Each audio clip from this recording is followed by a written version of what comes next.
find industry of the type that we need to replace the industry that we have, we're going to have something to offer.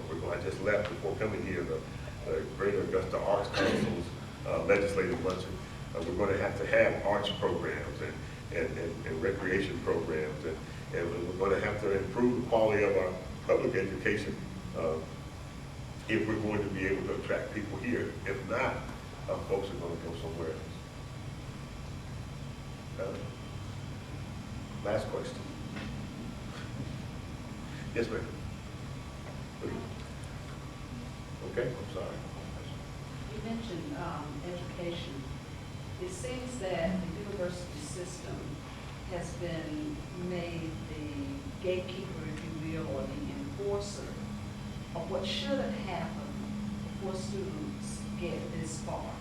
And I was wondering if the legislature has any kind of a coherent plan for education to ensure that children are prepared for high school. The high school teachers are saying the children that we get, the students that we get, aren't prepared from middle school. We in higher education are saying the students that we get from the high schools aren't prepared for college. And we know that there are several measures at all levels, No Child Left Behind and the progress report and admissions criteria. But is there any kind of a coherent, connected plan to improve education so that students can go all the way?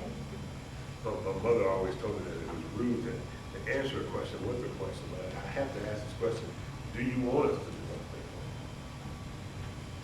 Do you want to leave that to the General Assembly? And what I'm trying to tell you is, I told you earlier that there are 180 members in the House of Representatives, 56 in the Senate.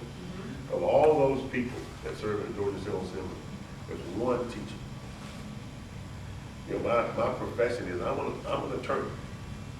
There are a lot of insurance salesmen, a lot of folks in real estate, very few doctors. So if that plan is developed, it's going to come from somebody like you. But you know, I'm not saying that the legislators themselves have to sit down and develop a plan. But if somewhere along the line something is not set forth at the state level, then because you've already developed things, the legislators have already put in place this, and this, but they're just pieces. And answer to your question is several. My colleague in the Senate, Senator Eric Johnson, thinks that solution that you seek is through vouchers. We passed the vouchers for children with special needs last year. I would anticipate that there will be legislation coming from Senator Johnson in 2008 that will expand upon that. The Lieutenant Governor, Casey Cagle, proposed and passed charter school legislation where for certain school systems that they can come completely out from under all of the regulations that control public education. And he believes that in doing so, that would give teachers and administrators the lever that they need to fix all the problems in the system. So in short answer to your question there is yes. The real question is, do you embrace any of those plans? So far, there has not been a consensus or either one of those two plans that have been embraced. I'm sure there'll be others that will come up as we go forward. Any others? Did I run out of time? Yes, sir. Do you think that the university system is doing enough to diminish the disconnect between the political science classroom and actual practice of political students for students? That's that question again. Is the university doing enough? You said the political science classroom. Are the classrooms doing enough to really diminish that void that seemingly is happening between the awareness of the students of our students and their actual participation in the process? Well, I think that, you're talking about apples and oranges. In the classroom environment, political science 101 and all the courses that I took when I was a political science major here, don't have anything to do with what I do as a politician. I think that we have some folks that don't really take us seriously. One of the things that I guess is discouraging about being an elected official is that you run into so many people. And the question that I get a lot is, well, why in the hell would you want to do that? And why do you want to be a politician? And folks think that it's horrible. It's not, for one, it's not as bad as folks seem to think it is. But the question that I'd like to hear more often is, how can I do it? I'm encouraged when I see people raise their hand and they've already made the decision that they're going to offer themselves to public office, knowing that there's going to be some intrusions into your personal life, and folks are going to want to know stuff that you don't want them to know.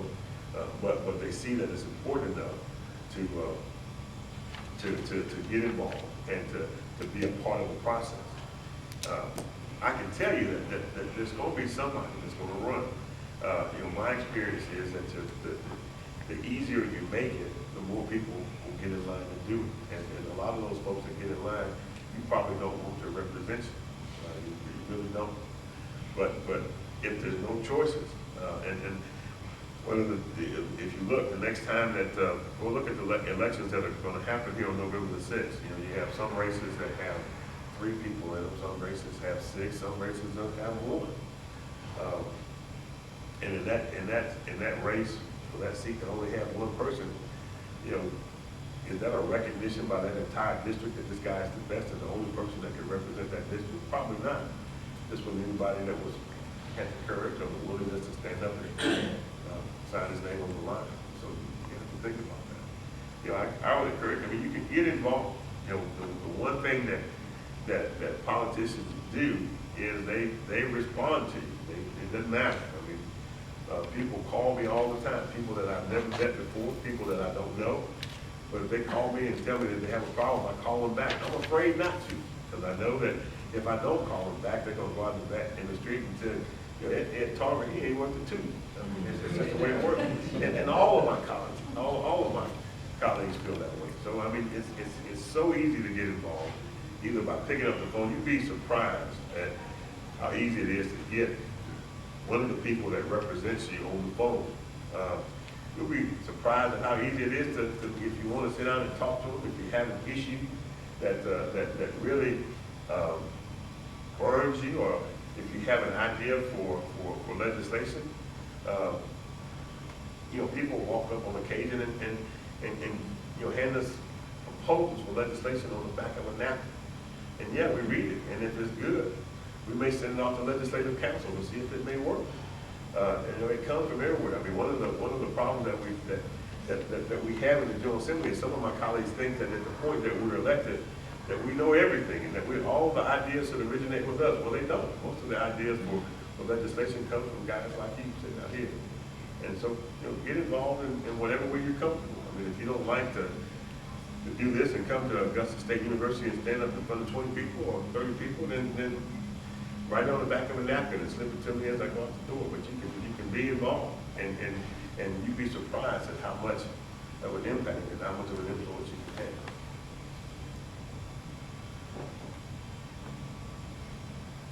We're done? Well, thank you.